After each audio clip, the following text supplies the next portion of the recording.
What's up, guys? I'm JP. I'm Ryan, and I am Rick from the Whole Damn Enchilada podcast. Mike's there. Mike's there. I got to get closer. You don't have to be super close. Yeah, But you be like this. nah, not. I have to be close on one I use. That one you don't have to be so close. Right Just make sure you're kind of pointing towards it. All right. You got all this fancy equipment and stuff. We don't got this kind of stuff. well, hold on now. Your guys' live presentation's pretty on point because you guys do the call and response, and I love it. So I give you guys credit there. Right. He's got the StreamYard, so he's got all the little flashy shit. It looks good, though. It looks good. It took I love me it. a year and a half to learn how to work somewhat. One day you'll learn to edit like I do. Yeah, no. You both have me beat because he does all the... He does all the technical Yeah. stuff. So, hey Rick, what did you have us do today? What did they have us do today? We decided a while ago we were talking about doing an episode on zombie films. Because we made a pilgrimage up to Monroe, is it Monroe or Monroeville? Monroeville, Michigan. Yeah, Monroeville, PA. Not Pennsylvania. See, PA. I'm getting confused with Monroe, Michigan.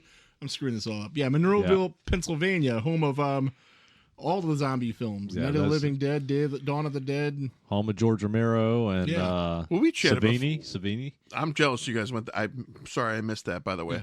But we also chatted at the AKC show back a minute ago too about having you come on and do something with. Oh the yeah, I was zombie. really drunk that night. Yeah, I was too. That's all right. That's the most money I've ever spent at a concert. I went home and I'm like, please don't let me overdraft my account. Please. And I still had money in there, but it wasn't a lot. But he What's came up to me. funny- He's bringing the mask up to me. He's like, "Look at the mask I got. Look at that." What's funny is he's like, JP, can you guest list me tonight? I don't have any. I'm broke, and so I guest listed him. Then he spent like all this money. Well, that's on because merch. at the time you guys were ready to sell out, and I didn't want to miss it. I knew I'd have money that night. I know. I'm fucking with you. I'm sure. Too late. I'm sure the merch table is happy you guys listed him. Yeah. Yeah, there you go. It made it back. All right, back to the matter at hand because we got some serious stuff to talk about today. We're doing our top 5 zombie films, but we're going to have a lot of honorable mentions. We're essentially going to have a top 10, essentially, Give or take, yeah. Give or take. Give or take.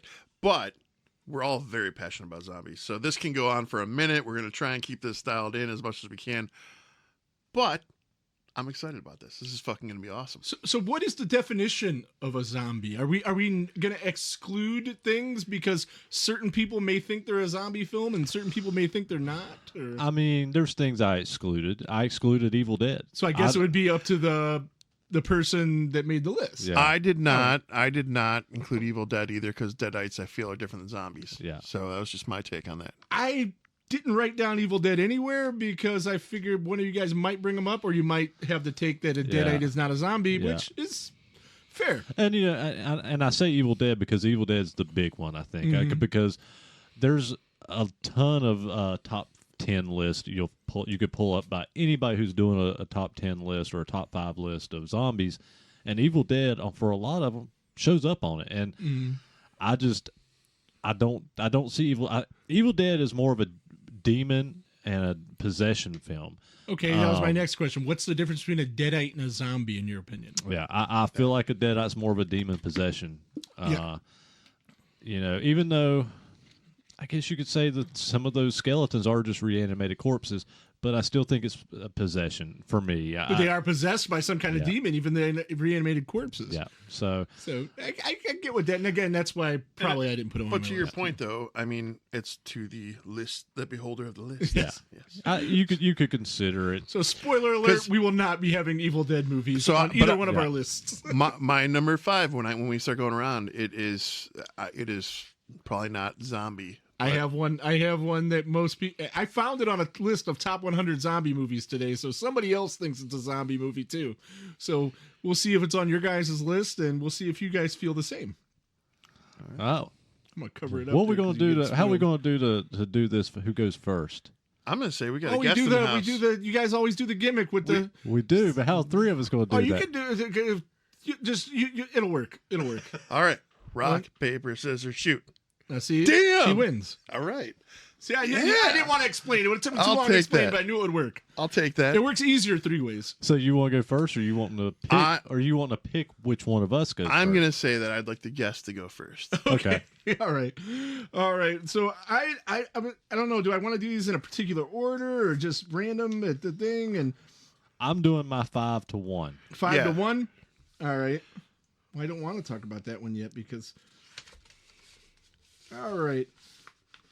So I will go. Oh, I got more over here. Look at that. I'm just all scatterbrained. All right. So we will go with 1980's City of the Living Dead by Lucio Fulci. I figured you would have this one on here. We just talked about him last week's episode. Because I chose him. So JP's on the. Oh, this is an episode that I haven't heard yet. Okay, that's why I'm like, I haven't missed an episode. How do I not know this? Last week's This is episode in the future was with the past. It was low budget independent directors, and I chose Fulci as my top. Oh, three. nice, He was nice. number 3. I can't wait. And talked about City of the Dead. So go ahead. I should have got here earlier and stayed in the green room and just listened. We have a green room. We do. It might be green. I don't know. It's the entertainment room next It's door. a room. It looks like a green room. You guys have played a lot of clubs and stuff. That probably looks better than some of the green rooms you've actually been in. Oh, yeah. So City of the Living Dead, 1980. It's the first of the Gates of Hell trilogy. I'm a big giant Fulci fan. This is a new thing for me, though. It was about maybe a year and a half ago. I got introduced to Fulci by my friend, my friend Zigzag from the Death Curse Society, and then I just really went all in with it and just started watching them all. But came out in 1980. It's a low budget film, obviously. Some cool things about it. They had 22 pounds of actual maggots, which I'm deathly afraid of maggots. Afraid of maggots. So like if I was there, I wouldn't be able to be there. Not even for $1 million. I wouldn't be able to do it. So that was one of the cool things. The gut puke scene. I mean, that was weird. And, I found out today while I was doing my little bit of research that part of it, they have the horrible wooden heads in a lot of Fulci movies that you can clearly tell are not real. And I wish those were a little bit better, but what are you going to do? But when they show her not in a close-up, that's her really puking because she ate some nasty tripe. I'm going to spit stuff on my table. Tripe. Tripe. You familiar with tripe? Yeah, but I just love those saying it. Yeah. Tripe. Who eats it? But nevertheless, yeah. I guess she eats it, and it makes her puke all over the place. But yeah, that's what I got for that. That's my we'll call that my number 5. Okay. Because they all have different numbers next to them that will not correlate with where I rank them. I've loved Fulci since I found him in the 90s. Okay. And I saw a lot of those back in the 90s, early 2000s. When I got into like a lot of Italian horror, and then I got into a lot of Japanese horror back then with another random zombie film called Versus. It was like a kung fu or a ninjas fighting zombies, essentially, kind of what it was. So I did not put any of his films on my list, though. Because you knew they would come up, or because they don't make your top 5? But they don't make my top 5. Okay, all right. I've got my honorable mention. So they didn't even make my honorable mentions. Oh wow! Okay. So you're a hater, man. I'm not a hater. I'm not a hater. I do enjoy his films. If we did a top 20 list, this goes back to kind of what I said in last week's episode. If we did a top 20 list, he'd probably end up on it. But for me personally, he didn't show up. All right. So well, that won't be the only time he shows up on my list. So my first time. My number 5 is a Stuart Gordon film. Okay, I don't think I have this on my list. And this film, and if you are a fan of AKC, I actually had a shirt design. Oh my God, I do know this, and film. I left it off my list on purpose. Okay, Reanimator. Oh, okay. Yeah, Herbert West. I love Herbert West. I love Reanimator. I mean, it's a gory film. It's a fucking crazy film. Yeah, all timer. Yeah, it's just one of those. It's one of the. I think for me, it's one of the most innovative zombie films that uses zombies but also feels very kind of Frankensteinish. Oh yeah. And I think that's why I love. It's very old school feeling. Yeah, mad scientist vibe. Yeah. And I love 50s films, 60s films. So like the nuclear age films, from that time period.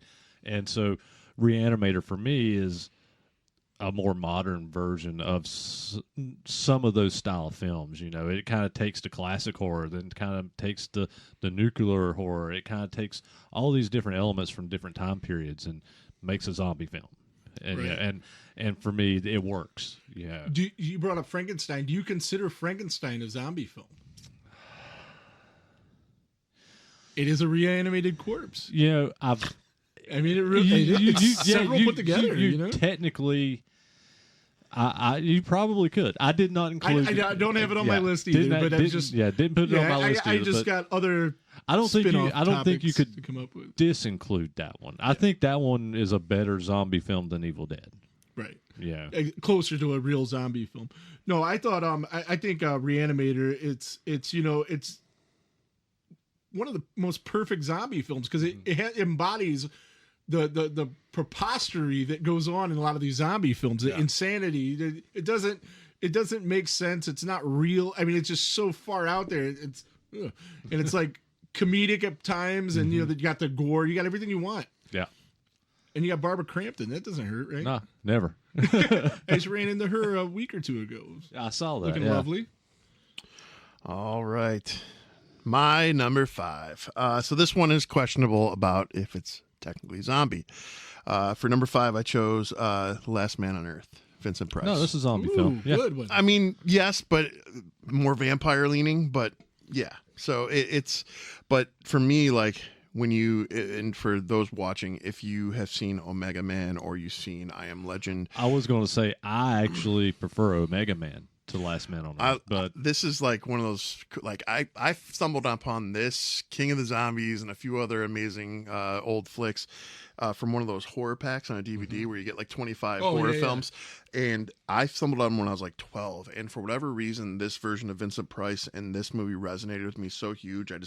I loved it in every way, shape, or form. It's just something about the idea of survival at its finest, humanity trying to go against all odds. There's just some element to it that just, God, I fucking loved it.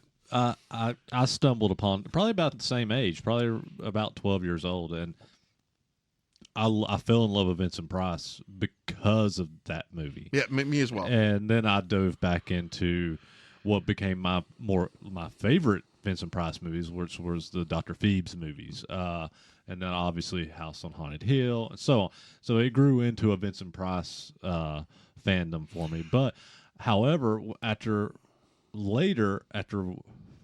watching Omega Man, I preferred Omega Man to Last Man on Earth.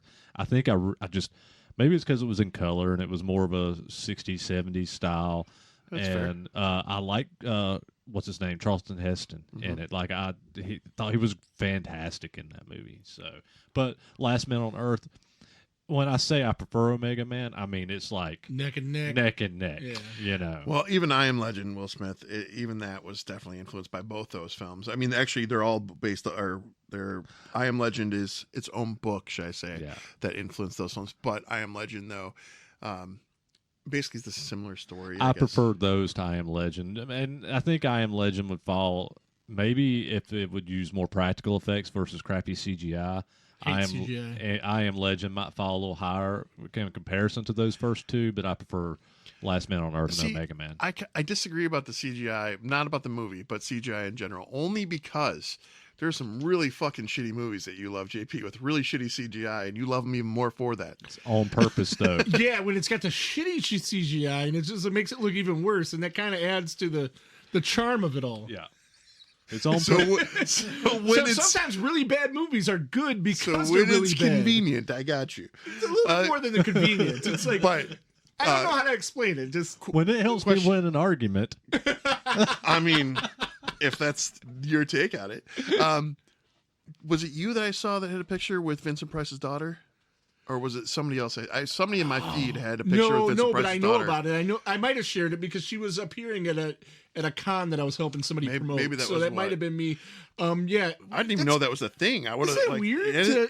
I was thinking about that. Like you're gonna go pay to get an autograph by somebody that kind of knew the other guy. Well, I mean, he made her, but it's not the same, man. I'm sorry. Same DNA. Yeah, I don't know, man. I'm not doing it. It's the closest you're gonna get. Now, I'm friends with Fulci's daughter on Facebook. I'm not going to ask Fulci's daughter to appear at a con that I'm promoting or to sign something for. I'm not. It's just kind of cool to talk. Like to message back and forth. Things, but no. No. One of my shitty mom's boyfriends. Growing up, he thought because he knew I like Jimi Hendrix, he had met Jimi Hendrix's cousin Ricky Hendrix at an airport, and he brought me the autograph, and I'm like, sweet. I was like, what the fuck? That's not Jimmy. That's what I always wanted. It's Ricky's autograph. And I grew up on Jimi Hendrix and Stevie Ray Vaughan, and Stevie Ray Vaughan's brother though, Jimmy Vaughan. He's a guitar player, but not as good as Stevie. Well, at least he's a guitar player. Yeah, I know. But like, I saw him open up for Buddy Guy last year, and I was like, because he was trying to play some of the Stevie stuff, and I was like, ooh, probably shouldn't do it. But so same point as that. Yeah. Crazy. All right. Well, what's your number 4 then, Rick? My number four will be. We are gonna go with another movie from 1985. 1985 could be its own zombie list. I keep hitting stuff. Could be its own zombie list. There was like 4 of them. There was Reanimator. There was another one that's gonna, I'm sure, come up, and this one, and like 2 other ones. But Day of the Dead. Oh, yeah, it's Day of the Dead, which I actually enjoy more than Dawn of the Dead. You're on crack. Well, it's gonna get worse. It's gonna get worse. Judging by our list, it's gonna get worse. Our previous conversation, I take your side in this, but for the original trilogy, I have to go with JP on that one. Dawn of the Dead is the best of the original trilogy. I disagree. I don't agree with that one. I think it's third. No. Like if I ranked all of those movies, it might even be fifth if I include remakes. So the Romero trilogy, the first 3, we all have a varying degree of opinion on this, so we're in a good spot. Yeah. I mean, yeah. And, Day of the Dead, I don't know. I mean, I'll wait to get into that more when Dawn inevitably comes up. But with Day, it was Romero's favorite. Well, that doesn't mean that this is the best, though. Well, it's my favorite. Well, that's not my favorite, but I do like it better than Dawn. And Savini, I think he did a much better job with the zombies. Of course, Greg Nicotero was involved. Here's an interesting fact for you Star Wars nerds. Star Wars nerds, yeah. I always get Star Wars, Star Trek mixed up. Jesus Christ. I know the difference. It's just when I'm speaking. Like when I was talking to Leslie Hoffman the other day, name drop. She was on Star Trek, and I think I said Star Wars, but I knew she was on. I know the difference. I've seen them all, but but I know the hardcore nerds get offended by that when you get them mixed up. We are the hardcore nerds. Exactly. And she is the other way. She's a Trekkie. But zombies, they're voiced by Salacious Crumb actor. I can't read my own handwriting, but the guy that was Salacious Crumb in Star Wars. Well, he doesn't have a voice, but he has a noise. Yeah, he was making noises. He was making noises for the boat. Yeah. Oh, he did. Okay. He did the noises for the zombies. He did Salacious Crumb. Okay. Cool. Thought you guys would think that was pretty cool. I do. All right, good. Yeah, no, I absolutely love that. His name was, it looks like it was Mort Dotson.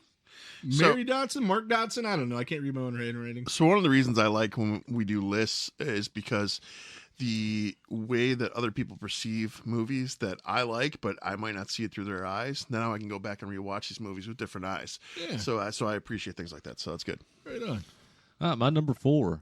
I'm going to go with the 80s classic starring Tom Atkins. Okay, nice. I didn't put this, but I knew it was going to. I had a feeling it was going to come up. Night of the Creeps. Good one. That's a great choice. That's my number 4. I love the thing with Night of the Creeps. So the thing is, I love that Tom Atkins fully embraces that he is in a bad movie. And he plays the part so perfect. He plays it over the top dramatic, and he walks into every scene, thrill me.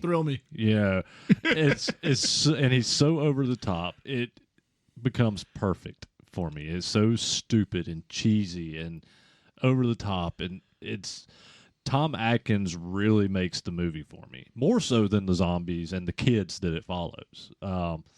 But then you got the flip side. The story with the kids is interesting and it's fun. You kind of get this whole Slither kind of vibe that, and these kids are getting infected with these. I always call this the prequel to Slither. It kind of is, you know. Yeah. They kind of get infected with these little leech-looking things that are crawling on the ground, and They mass produce inside of them. yeah, it becomes a pretty gory, fucked up movie, disgusting movie. You know, it's it's just one of my favorites, and for multiple reasons. You know. So yeah, it definitely checks all the boxes of the campiness and the gore and the 80s just charm. Anytime you get Tom Atkins, it's a good time. I think if this film didn't have Tom Atkins, I would still love it. It would probably be within a top 10. But I think Tom Atkins over the top acting pushes it into my top 5. I still think even without him, I still think it's a cool dynamic and thought process. All day long. But I do like his little charm for sure. Yeah. All right, my number 4. Men in Black. No, I'm totally kidding. That was just because we were talking about the different. That was my number 1. I couldn't even take that further, but based on our conversations about what defines a zombie, and that one guy with the roach, and so would he be a zombie? But he's a roach. He's a roach wearing. I mean, he's a bug, undead though, moving. I mean, but it's a Slither though. I mean, so yeah. But so that's the other thing. He's not moving though. The bug is moving. And he's just using him tomato. I guess so. But he does have very zombie-like qualities. The way he walks, and I do like. So there's your fast zombies, slow zombies. You've got viral virus type zombies. You've got the slugs. We've got the bugs. Yeah. So there's all sorts of different things. And I do. Is that really on the list? No. Oh, okay. I thought it was a joke, but then you totally was a joke. You keep going. I did. Like, oh wait a minute, maybe he's serious. And it absolutely was a joke that I said that was my number 1. That was 100% all a joke. No, I believe him implicitly. No, my number 4 is 28 Days Later. And stealing JP's thunder. His is probably higher up than mine, but I don't disregard. Like it's a top tier movie. However you spin it, it is phenomenal. I like the new approach to it. I always love a fast zombie, and there's one scene specifically that will always stay with me that I love to this day. And it is when the dad is looking up and the blood droplet comes down, and the way that it's slow mo goes into his eyeball. And I just took my mouth away from the mic when I did that. I'm sorry. Remember that moment. But yeah, when that slow motion little droplet of blood just goes right in his eye, and he knows he's getting infected, and you see every emotion going through, and it's so much. I love every part of this movie. It's a little slow at times, but the slowness adds to the allure as a whole. So 20 Days Later is my number 4. But zombie movies can be slow, like Dawn of the Dead. It's a slow burn, and so that's okay.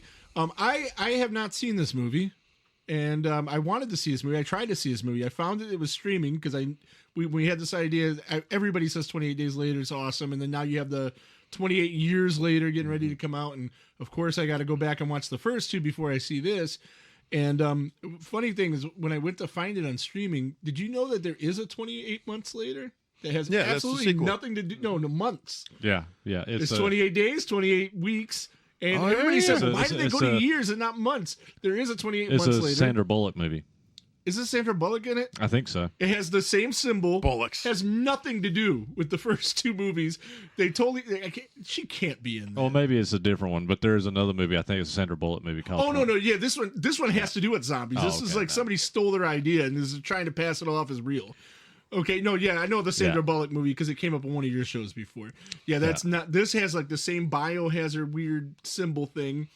Go to Fandango and search it up. Probably on Tubi for free. It probably is, but that's what it looks like, and I just thought that was hilarious. But. So here's the thing: before we move any further, my number 1 zombie film of all time is 28 Days Later. And I knew that. This film. It's your number 4? Number 4. But that's because there's a tall order ahead. Because he likes 3 better, man. The thing is, and you've heard me talk in previous episodes, that Danny Boyle is one of my all-time favorite directors.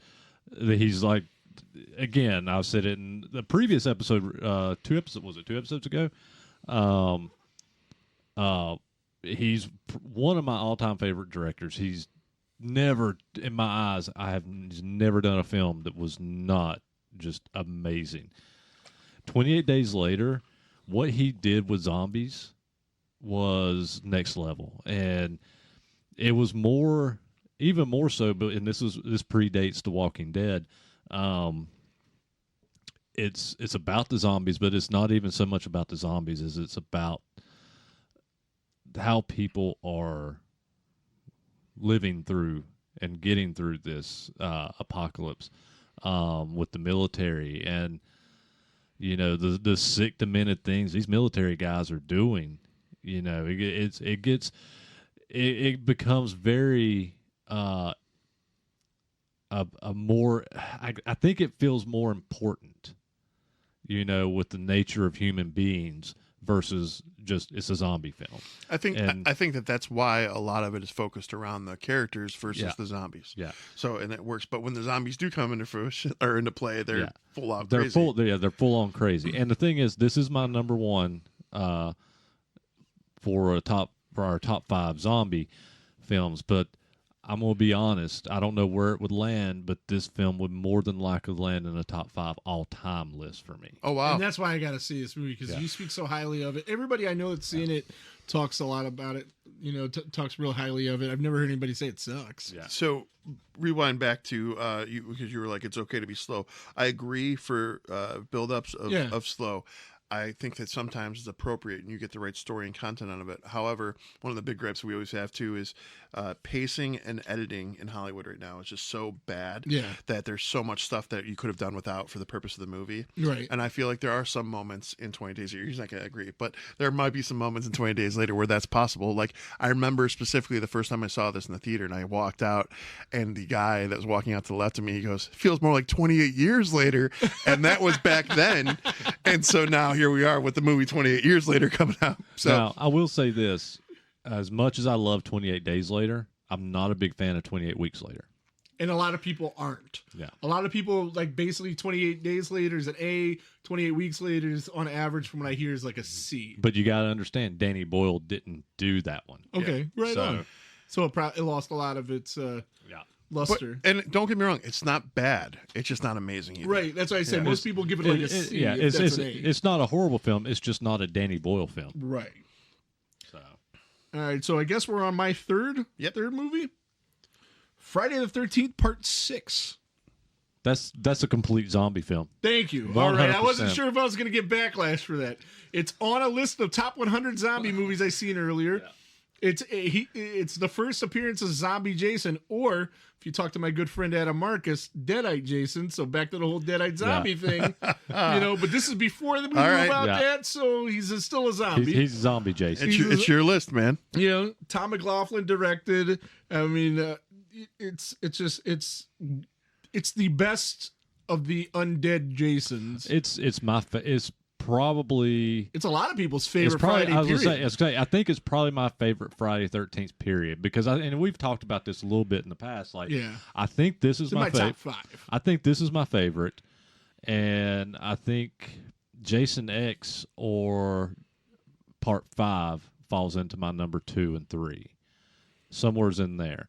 But I feel like 6 is probably my number 1, and I think it's because it's the most memorable for me.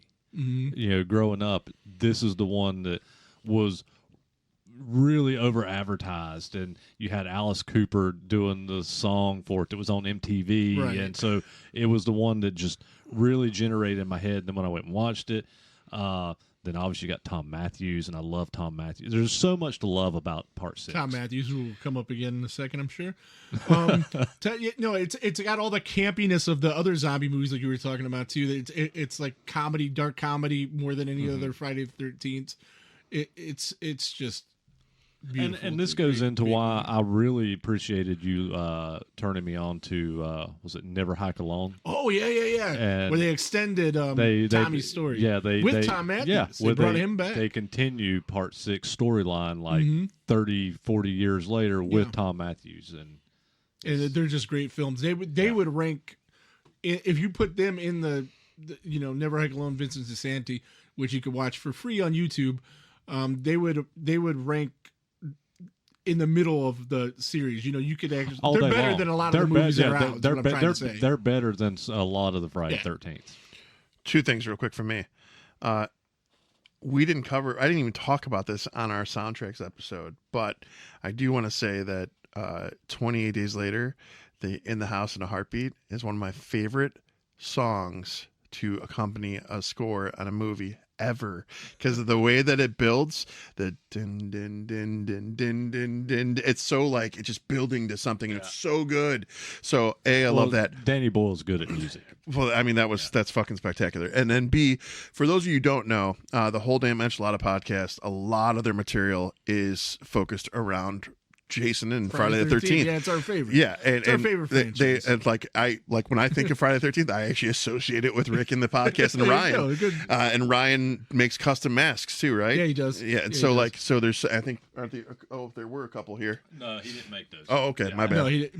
No, he didn't make those, but he makes does the 3, the 4, and the 5 masks, and he's dabbled in some of the other ones, and then he does like if you're a fan of a football team, like he could do one like that. Good stuff.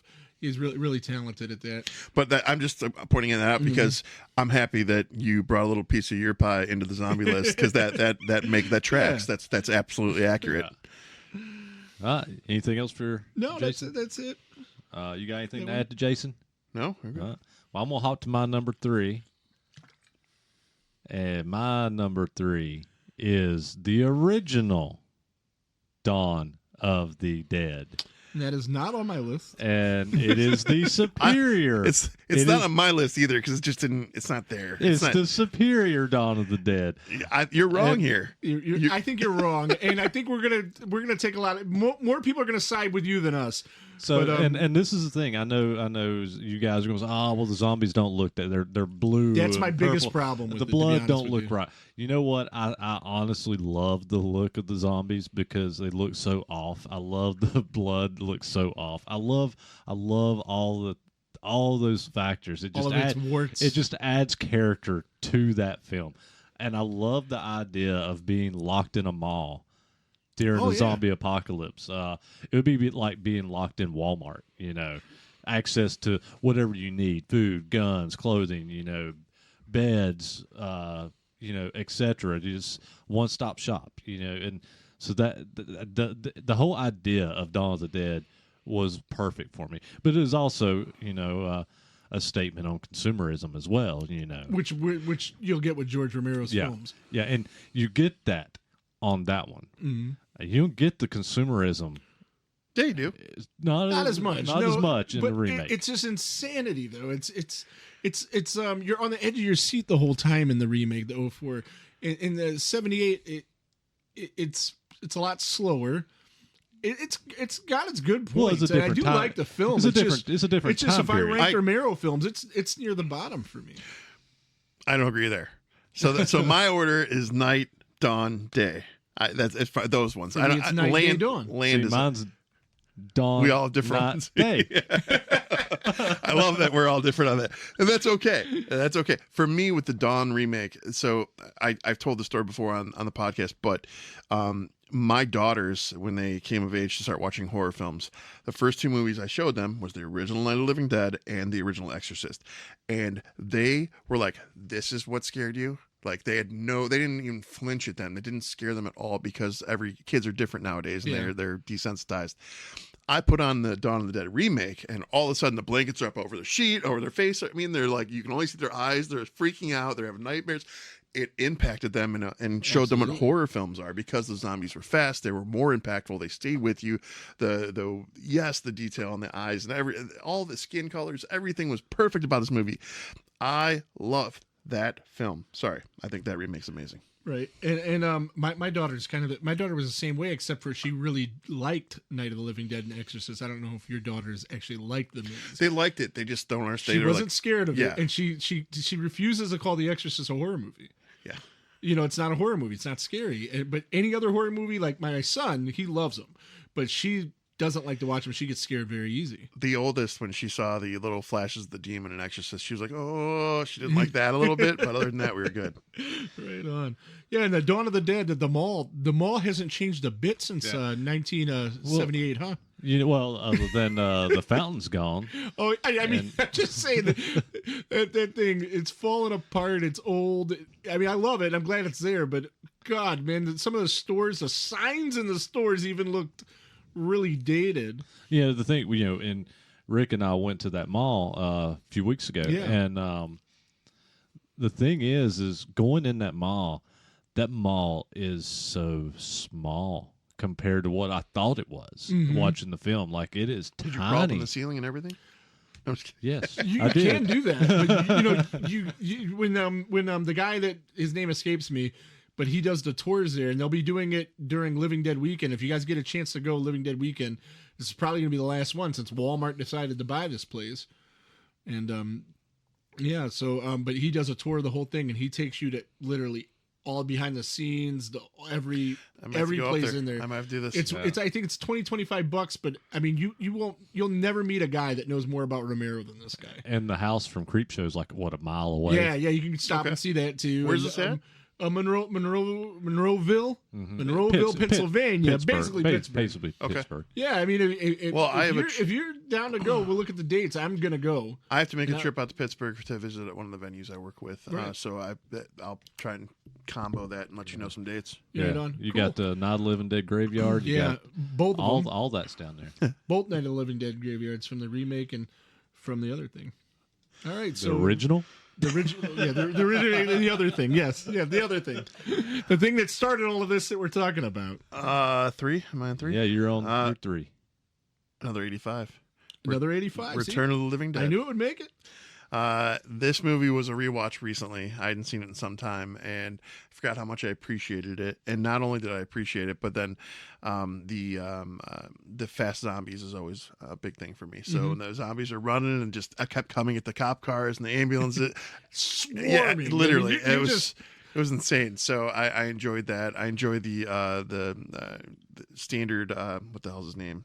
Tarman, whatever the main guy. Tarman. Yeah, Tarman. The main zombie. Yeah, so like I enjoyed that whole thing and him coming out of the canister too, and just the way that they portrayed him, the way the sickness kind of gradually built with some of the characters. Like just so many good elements to this movie. And I'm going to tell a little story here before we move on. Oh yeah, stories are awesome. And you've heard this a million times. I'm sorry. I had reoccurring dreams. My first movie that ever fucked me up in the head when I was 6 years old, horror film, Night of the Living Dead, right? Reoccurring dreams, and I would have them annually, or it'd be every few months, meant a year in the dreams. And they would be sequential. So I'd go to sleep one night and it'd start, and then the second night, wherever that dream left off, the next night it would continue. It was so fucking weird. And it'd be a couple days, or it'd be like a week long sometimes. You just keep picking up where you left off. But according to the dreams, once a year was Night of the Living Dead, and we all had to survive, right? And I saw one of the movies I saw, back in I guess it would have been early 90s. So one of my dream sequences when this happened was the fucking punk girl's mouth extending over my head. That's the last thing I saw, and it turned black, and I woke up.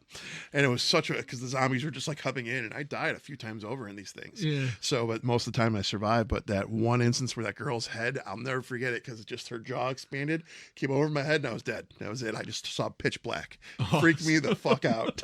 That's crazy. I do love that film. Yeah, it didn't. Honestly, I'm gonna be real. Didn't even make honorable mention for me, but there's a reason. And when we get back to it, you'll understand why. All right. But I love it. Tom Matthews is in that, and I love the banter between Tom Matthews and his partner. I can't ever think of his name in the mortuary. I can't think of it either. Or morgue. I love their banter. It's that's what I love about that film. Yeah, it checks all the boxes for your zombie movies. Like, it's extremely campy. Like, these idiots, lit the whole thing out, just being stupid. Yeah, Miguel Nunez Jr. in it. That was awesome. Linnea Quigley. I mean, some horror icons, some heavy Quigley's hitters. amazing. Yeah. Yeah, it didn't hurt that she's walking around ass naked. That didn't. No, it definitely. I just seen Miguel Nunez. I was watching a documentary about black cinema and horror, and he was on there talking about Return of the Living Dead, and he was just like, yeah, like I'm walking around and she's just naked, and it's like if you really pay attention, he's just like looking at her and staring at her the whole time, and as he should. He's just like, damn. But yeah, Miguel Nunez is awesome. I just had him on the show like a week or two ago. I was on. That was pretty awesome. Yeah, I ran into him in Pittsburgh, and as soon as I was intending to try to get him on the show, because the Whole Damn Enchilada podcast obviously named after him.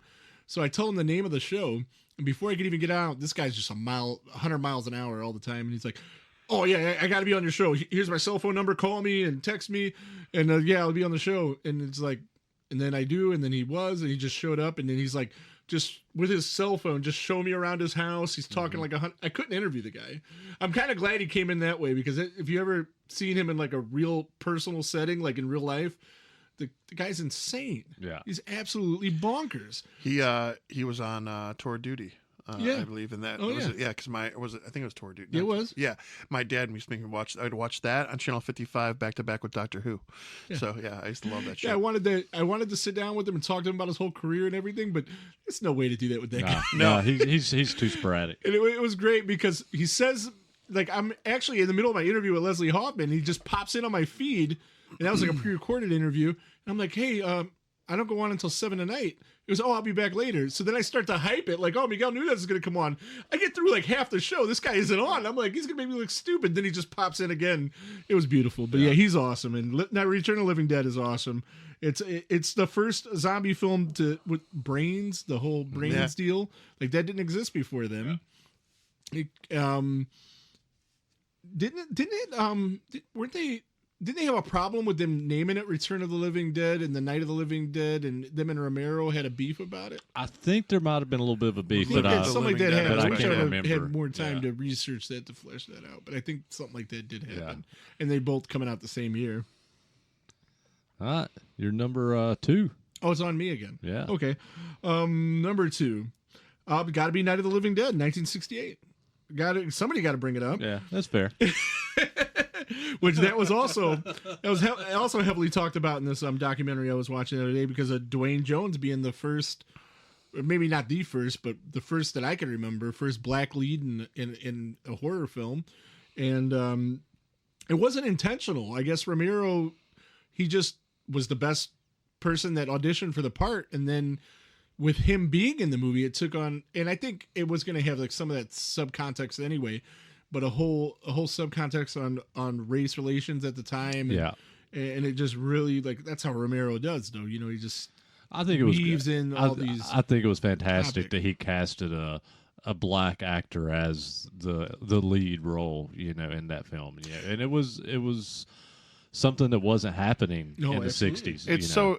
it's such a definitive moment, though, because there's no better artist than somebody who's saying "fuck you, Hollywood" to me. Like, And that's Romero. Yes. Yeah. So to me, doing that was like the biggest F you could do. Just like, I'm not doing the norms, not doing the standards. This is what we're doing, and it fucking worked. It worked, and it still holds up all these years later. I mean, you watch that movie, and it's still like They're coming to get you, Barbara.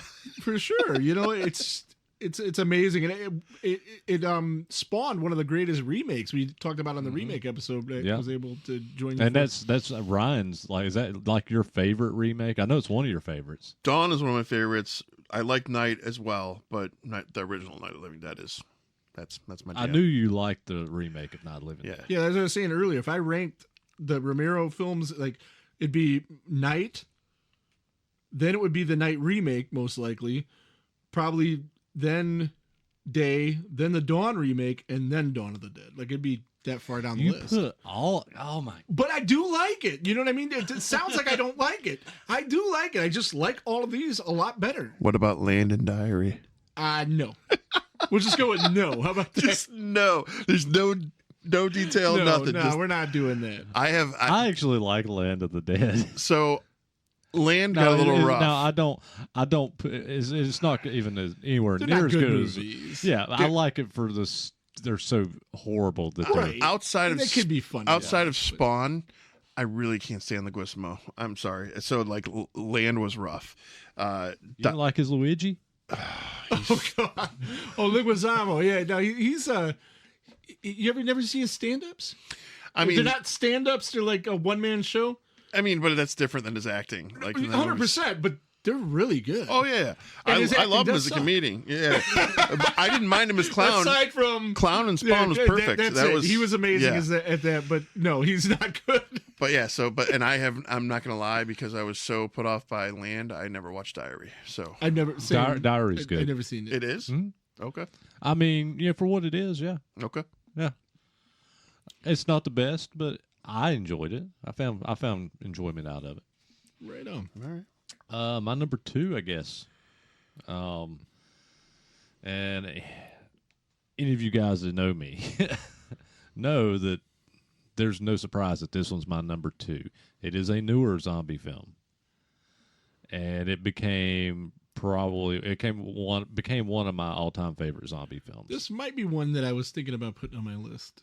And that is the Korean film. Oh no, Train to Busan. Oh, I have not seen this yet. I love. I do Train like. to Busan. Don't get me wrong. says it's I love amazing. it. I love that, and I like Peninsula, but Peninsula is nowhere near as good as Train no, to Busan. it's not. Nowhere near as good. No, as no. Train to Busan. And Peninsula, if I'm being honest, that one is one of those ones that we talk about pacing and dragging. Yeah. Holy shit! Peninsula is not a very good sequel to Train to Busan. However, Train to Busan, man, the claustrophobia of being on that train, and I love the story between the daughter and the father. I just had a really emotional connection to those characters. The whole film is just so tense. It's so tense Because every it's almost like you're playing a video game. Like you get level to level, and they're getting car to car. Yeah. Snowpiercer kind of vibe, but Mm-hmm. they go car to car, and every car is a different level of fuckery, Yeah. and they're trying to navigate it. And so I appreciate Like that. 7 different levels of hell. Yep.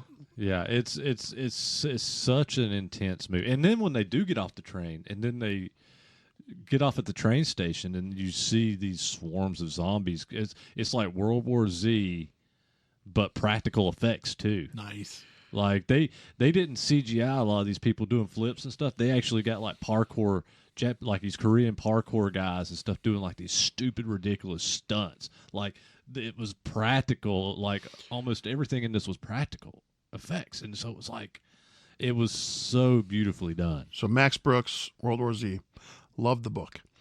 The movie I like, but it should never been called World War Z. It should have been its own zombie movie. Sorry. Yeah. Because that book was amazing. And I listened to the audiobook after I read it, and the audiobook was even better because you had Mark Hamill, Henry Rollins, Alan Alda doing voices in this fucking audiobook, and I'm like, this is fucking amazing. Yeah. It's the most star-studded audiobook of all time. Each chapter is a different interview with a different person who's done something to survive, and it just everyone gets better. Yeah, I know you've never seen Train to Busan, but and isn't it in Korean? yeah. See, and that's the thing. Like when I'm at my house, I got a ton of kids running around and everything.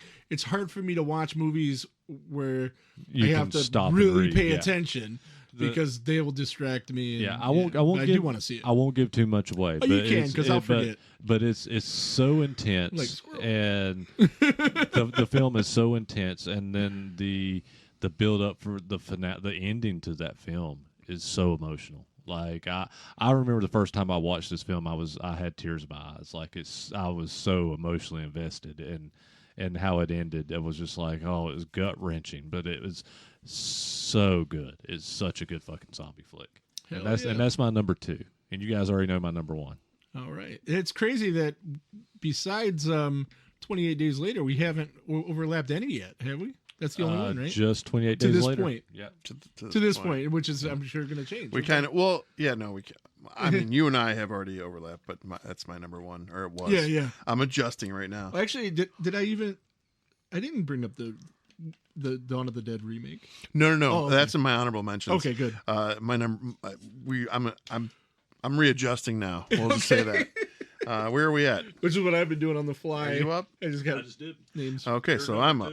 Well, okay, so I'm picking. This is a twofer for me. One is Korean and one is French. All right, the Korean one is tied for second place only because I'm doing this bump now. My number 1 originally was Night of the Living Dead, Romero originally. Oh, so okay. that's Well, it should my be. foundational everything zombie for me. Absolutely. Is that film. As most people. Yeah. So I fucking love that movie.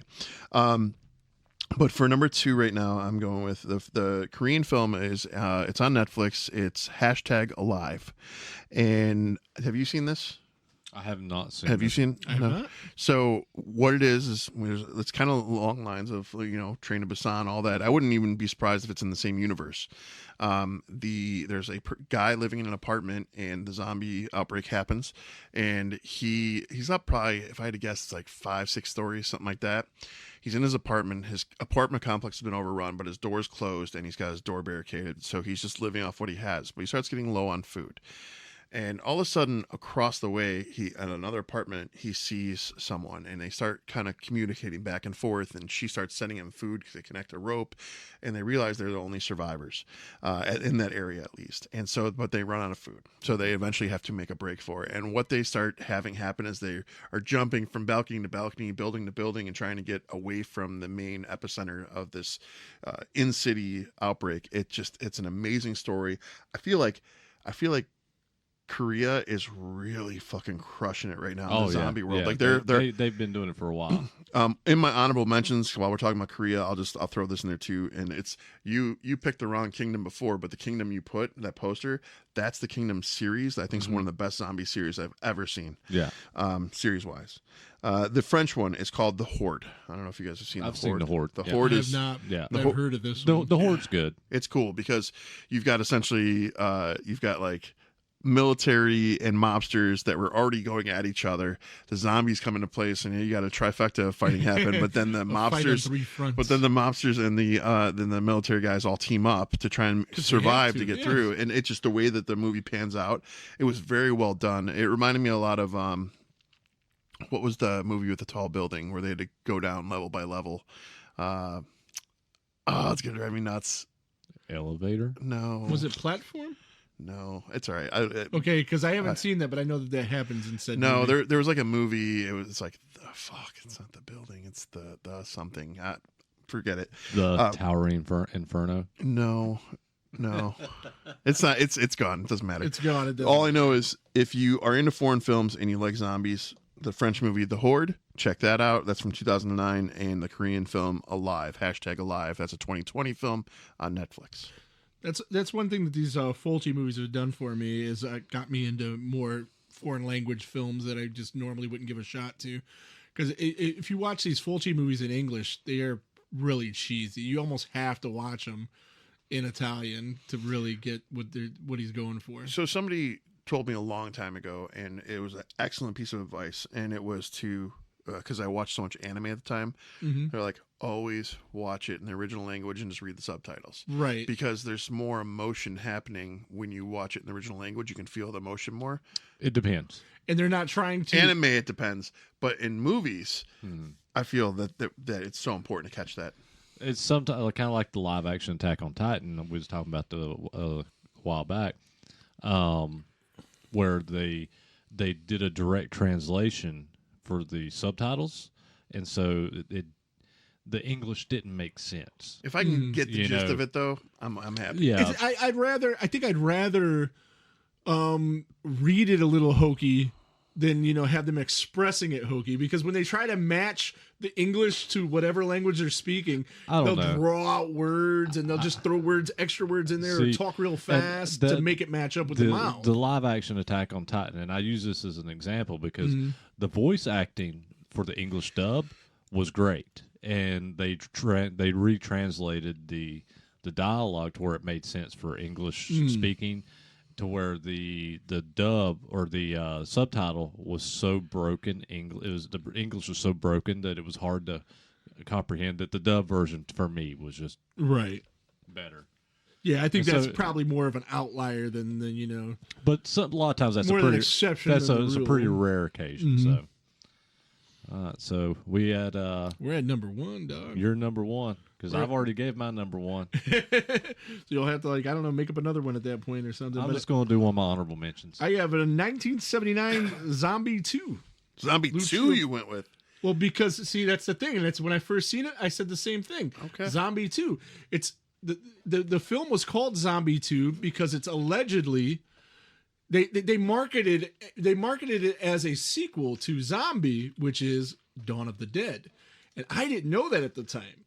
So I had watched Zombie because that's what it's called whenever you find it streaming. Lucio Fulci film, 1979, and I was talking to Zigzag from Death Curse Society because whenever I'm driving for Lyft, I'll go into the exchange, where you can buy used movies and everything, and I seen a used copy of Zombie 2. But I didn't want to buy it because I didn't know if the sequel was any good. I liked the original one, right? Or so I thought. Yeah. So I'm texting Ziggy and I'm like, hey, man, they got Zombie 2 here, but I don't know if it's any good. And then I just seen Zombie yesterday. He was like, it's like, oh, that was the first time you ever seen Zombie 2, and he comes like that, and I'm like, what are you talking about? But no, Zombie, the Lucio Fulci movie, is technically Zombie 2, the one we went and seen together. Yeah, we went okay. with Fabio Frizzi. Technically, it's Zombie 2, and they wanted, even though it was written before Dawn of the Dead, it came out after Dawn of the Dead, and they marketed it as a sequel because overseas they called Dawn of the Dead Zombie. Yeah. And it already had that following, and they figured they could pick up some. It was a quick cash grab. Interesting. Okay. Yeah. So yeah, and I mean, it's got a zombie fighting a shark, a Yeah. real legit shoot shark. Yeah, and this is an honorable mention on my list. So yeah, it's Zombie 2 is Well, if sorry, go ahead. Zombie 2 is I mean just because of the shark scene alone. Yeah, absolutely. So so just to be clear, Zombie 2 is what we went and saw then. Yes. So that's phenomenal. So I remember that whole scene too, and that whole bit. Yeah. I've seen that numerous times. And I just I never didn't thought know that any was better. two. I didn't know any better either. You That's know, so- Zombie well, 2. that's on my list as well. So Is it? alternate. But yeah, in the States it's called Zombie, like it's written on my shirt here. Yeah. But everywhere else it's ZOMBI, Right. and the number 2. And what's funny is I spelled it that way initially, and then I added the E later because I saw it in the writing. I'm like, that's not right. That seems weird. No, but it's right. It's right anywhere else. I actually was like, Mandela effect? But yeah, it's got one of the best scores ever, which we got to see live by Fabio Frizzi. That was so fucking good, by the way. I have a painting from Angelo Mariano of the worm-eyed zombie on my wall that I'm actually going to take, I think, next week, Creature Feature Weekend, and get signed by the guy that played the worm-eyed zombie. Yeah. So yeah, this is really like, this is where I first fell into my Fulci trap, and yeah, I just absolutely love it. Well, I'm gonna do an honorable mention. All right. Because you still got number 1. Yep. So I'm gonna go back and answer what I was talking about earlier with Return of the Living Dead. So Return of the Living Dead did not make my honorable mentions or my top 5 list, obviously. The reason is because my honorable mentions, I put Return of the Living Dead 2. Because of course he did. Because I prefer part 2. Okay. I don't know why. I don't know what it is about that. I think the interactions between the kids, the zombie kid and then the main kid that's going through the film, I always loved that interaction, and I love that they continued to Tom Matthews and the other guy, the older man that was from the morgue. I love they continued a whole new characters, just a whole new random thing where they get turned into zombies, and he wants to eat his girlfriend's brains because he deserves them because it's his girlfriend. I love how they kill him at the end. Yeah, there's so much I love about part 2 over part 1. I think the pacing's better. I don't know. For me, growing up, I believe and it may be nostalgia for me because I do think that I saw part 2 before I saw 1 when I was a kid, and that's probably why I latch onto that one more so than the original. Right on. Sure. I can respect it, just not like it. It's cool. No, I'm just kidding. It's definitely not better than the original, but whatever you're entitled to your opinion. If it means something to you, it matters. That's all. Okay, so it was number 2, but I bumped it in first because of just so we didn't have any overlap. Dead Alive. Get Alive. Yep. So 1992 Peter Jackson film, Jackson. Lord of the Rings. Aye, kick ass for the Lord. So that was an amazing moment. My favorite moment in that whole thing, which I'm sure a lot of people agree with, the lawnmower, without a doubt. It's just fucking quintessential, and it's so funny because it's weird in retrospect because yes, it's a gory movie, but some people I found online were saying that it's the goriest movie they've ever seen. Well, at one point it was titled. It held the title as bloodiest movie ever made at one point. Really? Yeah, because of the lawnmower scene. Okay. Yeah. Because he was literally standing in like a foot of fucking blood in that. Well, he is, but the blood's on his arms and his face and not his clothes, so that was so weird. Yeah. But yeah.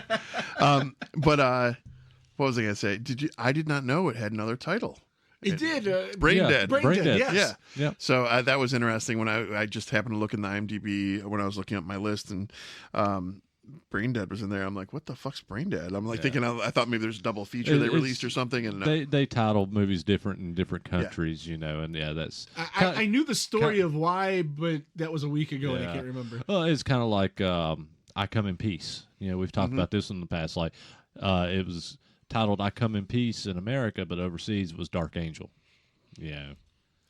Yeah, there was something to do with the title was like the name of a band or something, and I might even be getting confused with another movie where they did the title different, but that was why. And in New Zealand, was it a New Zealand movie? Yeah. Mm-hmm. Yep. Okay. Mm-hmm. Yeah. What do you got? Honorable mentions? Honorable mentions? No, I covered everything. You covered everything? I covered everything I got on my list because I would have had a longer list, but again, forgot I was doing this till about 2:00 this afternoon. And while at work is where I came up with most of the stuff I had here. I would have better stuff. I did write down the crazies though, because my boy Brett Wagner's in it and has like one of the coolest fight scenes ever. That's a zombie film. I mean, yeah, it's a zombie film. And if you watch it, I mean, it's Timothy Olyphant and Brett Wagner's fight scene. Mm-hmm. Worth the price of admission right there. I do like the original better though. The original Romero. Depends what mood I'm in. Yeah, I'll be like honest with you. I mean, they're I don't think either one of them are A's. Yeah, they're both. Yeah, C and a B and a C or a C and a D, depending. Yeah. But I do like them both. Honorable. I have a handful. I got a few more.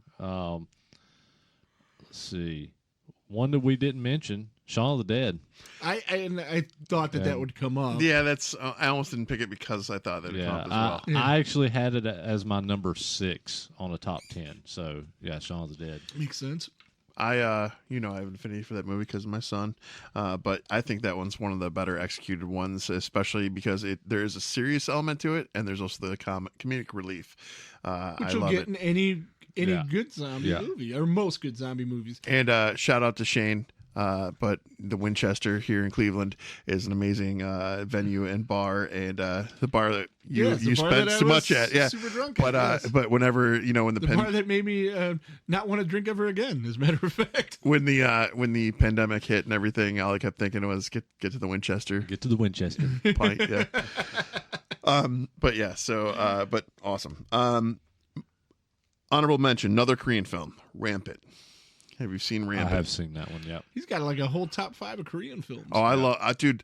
I mean it when I say the Korean zombie thing is so fucking on point. And the best thing, and you can probably appreciate this as a zombie fanatic, the best thing about Rampant and that series I talked about Kingdom is that you are talking brass tacks with them only having, I mean, we're in an age where they don't have guns, they don't have weaponry other than swords and arrows, so they're literally fighting hordes of zombies with swords and arrows, and it's fucking brilliant. Dangerous. And You got kind of like long range weapons for them, and they're fast, and they're in hordes. Like, it's just fucking every time the zombies move in that show, I'm like, my arm hair is standing up right now talking about exactly. it. That shit, because you really feel it's good.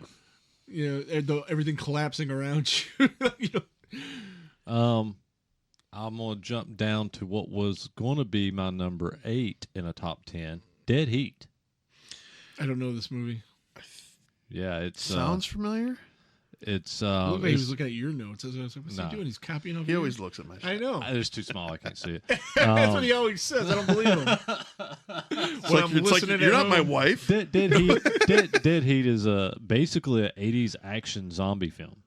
I mean, it's very 80s style action, but with zombie gore. It has zombies. Do you get like really cool like montages with cheesy 80s music? If You got a lot of 80s music for sure. Because 80s action movie, you got to have that cheesy montage, the training montage. You got cheesy 80s music, and you got buff guys, 2 buff cops from the 80s, like fighting zombies. Dude, so yeah. Sounds like a barrel of monkeys, man. Barrel of monkeys. We've already covered over and over the Dawn of the Dead remake, so I'm not going to go down that road.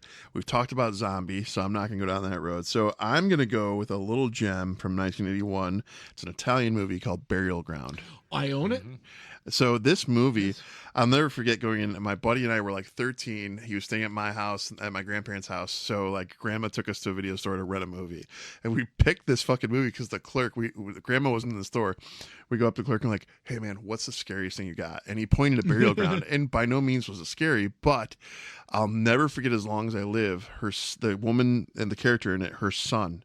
There's a scene between her son and her. Her son is obsessed with the idea of breastfeeding with his mom, and mom does not know that he's been turned into a zombie, and they get into a fight before he gets turned into a zombie, and he runs off and he comes back, and mom's feeling bad, so she allows him to breastfeed.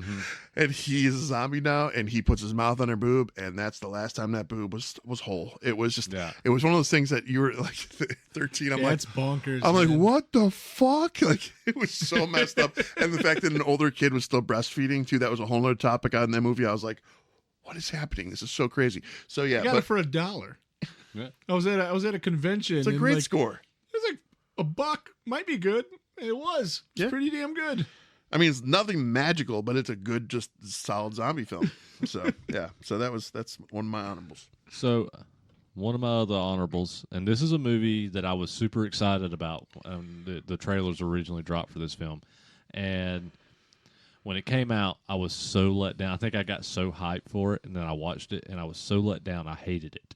Did not watch it again. And I've actually watched this in recent months again with new eyes, thinking, oh, this is going to suck. I want to put it on. And I watched it again, and I kind of fell in love with it this watch. And it's the movie The Dead Don't Die. This is with Kylo Ren. Adam Driver and Bill Murray. Bill Murray. I've got it in my list. I haven't watched it. Iggy Pop's in it. Really? Danny Glover's in it. Isn't Bill Murray in another zombie movie? Woody Harrelson. Yeah, that one. Zombieland. Zombieland. Yeah. Okay. How do we not remember the title of the movie? Yeah. Zombieland. Anyway, both of us. Anyway, Danny Glover's in it.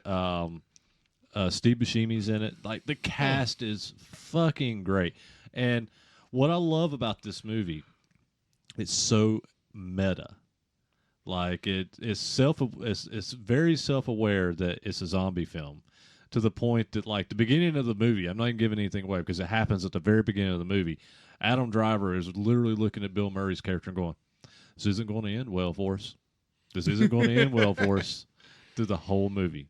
Yeah, it's very self-aware of what it is. And the first time I watched it, I hated it. The second time I watched it, after I walked away from it for a couple of years and watched it, here in recent months, and I was like, why did I hate this movie? Why? This movie is so fucking good. It's slow, but it's so fucking good because of its kind of self-awareness meta of itself, So yeah, The Dead Don't Die. Right on. I may have to check some of these out when I get a chance. My last honorable mention, just to piss everybody off, I'm putting it on here. I still will argue that Resident Evil Welcome to Raccoon City is a good fucking film. It's a damn good movie. I agree. And so nobody's fighting you here, buddy. And it's better. I thought you were going to bring that up earlier when I said this is one that I almost put on my list. And it's better than all the other Resident Evil movies. By a country mile. Exactly. I mean, it's...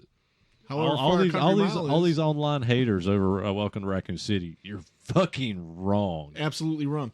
You always say I want a movie that is like the source material, and this was 100%. I was like watching because I came down here and did an episode with you. We talked about that. What was it? Couldn't have been the remake episode. What were we doing? No, we did Welcome to Raccoon City. Yeah, I know. Oh, we just did that by itself. Yeah. And so I had to watch it because of that. And I was just, I didn't like any of the other Resident Evil movies. But as soon as I'm watching this, I'm thinking, this is what the game is. Yeah. The angles that they shot it at, the way the monsters looked, the way the characters interacted in a kind of cheesy, weird dialogue-y kind of way that only comes across in video games from that era, it was perfect. I love that movie. Absolutely love it. I'm so glad that you got me to watch it. Because I don't know if I would have otherwise. And because I didn't like any of the other ones because they had nothing to do with the games. And a lot of people skipped it because people hated on it. They're like, oh, I'm not going to watch it then. Again, they're wrong. You're fucked up. They're absolutely wrong. And because of them, we're never going to get the sequel. And that sucks. That sequel could have been great. him and I talk about this all the time, but I fucking hate negative fanboys, dude. There's just nothing worse. And sometimes you're just like that just to be like that. Yeah, and like, this isn't what you really one of the episodes we reviewed recently was Assassination Nation, and I told him like because I like to hear different points of view for the movies that we review, because I might have mine, but I want to hear what other people are saying. But like it was like a weird love hate, where it's 50-50. There's no gray area, but the people who were negative against it they were just like, fuck this, it fucking sucked, it was awful, I wasted 2 hours. And I'm like, dude, what? Just take a step back. If you don't like it, don't review it. How about just I mean, I get there's negatives that have to happen too, but like, when you hate it, want the negative because it's going to get more clicks and comments, and it's like it's stupid. I don't listen to Rotten Tomatoes, none of that shit, just because all those things. Like, I want to enjoy a movie for myself, get my own opinion, and think from there. Well, the new Star Wars trilogy, I've seen some of those in the theater 4 or 5 times. Every time I see it, they're getting standing ovations. I'm watching people cry. Everybody's getting all these emotions. I get home, and it's the worst movie ever when I turn on the internet. Like, how did this change? But they made over $1 billion. That's like and it makes them want to back off. That's like us reviewing Acolyte, and we weren't pleased in the initial start of it. We followed it through, and we didn't feel it was that bad, but we wanted to see where it went. We wanted a second season. Yeah, but because you guys were giving honest opinions about it. Like I said, like that wasn't, I didn't hear anybody really. Well, no, what I was saying was because of these people that are so hateful, we're never going to see that second season. So it's fucking awful. It's stupid. And then no Raccoon City sequel either because of them. Yeah. And I would love to see that, because that was actually done real well. My wife thought the same with that one, because she's a diehard Resident Evil person too. So it plays the games and stuff? Yeah. I play the game. She doesn't play the games, but I wish she would. Okay. I wish she'd pick up the controller, but it's been a long time. She grew out of that. I didn't, apparently. I have one more. Go for it. I actually had one more too, but I went and cut it off. Pet Sematary. And I also like Pet Sematary Bloodlines from the Hulu like movie. That. I thought that was actually really done well. It wasn't bad. It wasn't bad. Yeah. So, and those are loosely considered zombie, but they are zombies. So there's a dead person rising from the dead. My last one. Oh boy, what do you got? He's smiling. I'm not even going to talk about it much, but it was on my list. It was the last one on my list. Zombievers. Motherfucker. I was gonna bring it up just because. Just the nonsense. That was rated on this 100 best zombie movies higher than Zombie. I agree with that. Oh, get the hell out of here. Zombievers is so fucking bonkers. It's good. Zombievers, that's the one with Have you never Jenna seen Jameson, Zombievers? I saw the title and I said I wasn't going to see it. Oh, no, you fucked up. Don't. It's so bad. You fucked up. It is so good. I don't know, man. It's pretty bad, dude. I will, on the title on itself. Jenna Jameson, right? I think she's in it. Yeah. Is that the one Robert Englund has a bit part? I think so, yeah. Yeah. It's been a while since I've watched Robert it. Englund, so nowadays, he don't do Freddy Krueger anymore, but he sure will take a check. You need to take a night and watch Zombievers and Lavalantula and Lava. No. I do want to watch Lava, two Lantula. Yeah, I do want to watch those just because they sound like we talked about earlier on. How some things are just so bad they're good. I think that's going to be one of those. That's things. what it is. That's what it is. But Zombievers is a good one to go out on, I guess. Yeah, Zombievers. CineNerdsPodcast.com. Follow us there. What about your podcast? Where can they follow you? A Whole Damn Enchilada podcast. We go live on Facebook and YouTube every Thursday at 7. Follow the channel. We drop random episodes, just out of the blue once in a while as well. And that's where we're at. Piggyback it. Go 7 o'clock with them, 8 o'clock with us. Absolutely. Every right Thursday. After we're done. Yeah, they're the premiere of your episode's out. Mm-hmm. And I usually jump over there for a little bit when I can. And for what you guys, that's usually what I'm doing if I'm not too tied up with something. If I'm not busy, I'm usually on his podcast chat at 7 o'clock, and then usually around 8 o'clock, if he's still on, I mosey over to our podcast and get in the live chat there. So I kind of try to do both live chats, but when I'm leaving for tour, a lot of times I can't. Yeah. But when I'm home, usually I try to. Right on. Cool. Well, thanks for coming on the show, Rick. Thanks for having me. Love having you. Blast. It was fucking great. Yeah, I love definitely us. A good discussion. I love like-minded friends talking about zombie and clean murder. Yes. All right, cool. Zombiever murder. Zombiever murder. Murder in the Zombiever. What? I'm going to go home and murder my wife's beaver. On that note. There you go. Peace out, guys.